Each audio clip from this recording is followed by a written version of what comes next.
Have you ever stopped to think if the way we're all living is, well, sustainable? In this explainer, we are diving deep into sustainable development. It's basically a blueprint for how we can all have a great future without, wrecking the planet in the process. So let's just kick things off with a really big question, one that kind of sits at the heart of this whole topic. As we've been pushing forward, making all this incredible progress, have we accidentally been racking up a debt that future generations just can't pay? The source material we're looking at today has a name for this problem, the scarcity. And what does that actually mean? Well, it's pretty simple and honestly pretty scary. We're talking about a world with less of the basic stuff we all need to live. Less clean water, less pure air, and less healthy food.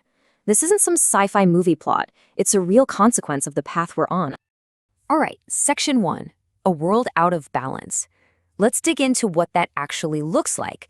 I mean, how deep does this imbalance really go? So when we talk about exploitation, the consequences are, well, they're huge, and they're all tangled together. We're not just talking about one little thing here. It's the scarcity of clean water, the air we breathe, the planet heating up, even the ozone layer taking a hit. See, these aren't separate issues you can just tick off a list. They're all symptoms of the same core problem, a system that's just not in sync with our planet. But okay, it's not all doom and gloom. Here's where things get interesting. Instead of playing whack-a-mole with each individual problem, people all over the world are rallying around a single, powerful idea, a unified solution that gets to the root of the problem. And that brings us to our next section, the idea of sustainability. This is that big idea, the one that connects all the dots. Okay, so what is sustainability, really? The dictionary definition is pretty straightforward. The ability to be maintained at a steady level. Balance. But it's so much more than that, right? It's not just about stopping the damage. It's about creating a system where we and nature can actually flourish together. It's about finding that sweet spot so we don't tip the scales for good. There's this really famous definition from way back in 1987 from something called the Brundtland Report, and it totally nails it. It's about development that meets the needs of the present without compromising the ability of future generations to meet their own needs. I mean, that's it in a nutshell, isn't it? It's not about stopping progress. It's about making sure our progress today doesn't come at the expense of our kids' and grandkids' futures. And it's super important to get this next part. This whole thing isn't just about the environment. The real goal is this big, integrated approach. You need a healthy planet, sure, but you also need a healthy, fair society and a thriving economy. Think of it like a three-legged stool. If you kick one leg out, the whole thing just collapses. They all have to work together.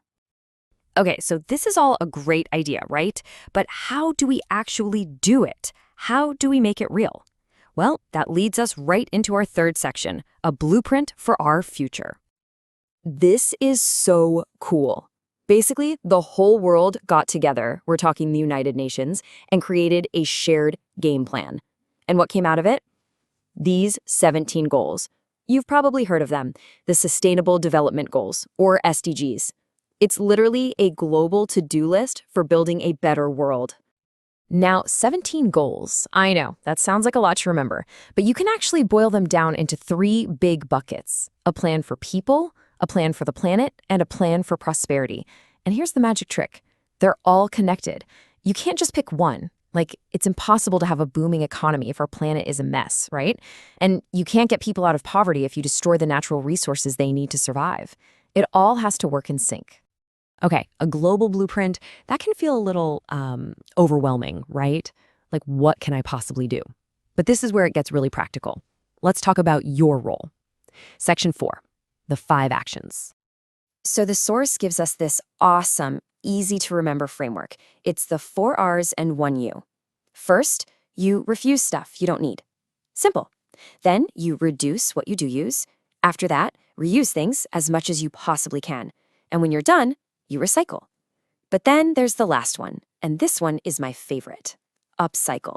This is where you get to be creative. You take something old and give it a whole new life, maybe even make it cooler than it was before.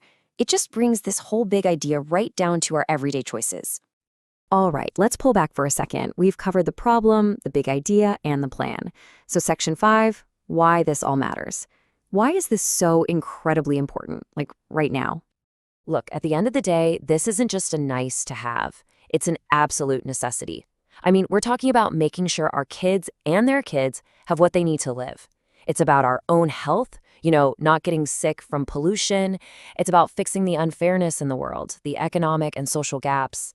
And of course, it's our number one tool for fighting climate change, all while building a stronger, smarter economy. And that brings up this fantastic concept, the green economy. So many people think you have to choose either the economy or the environment.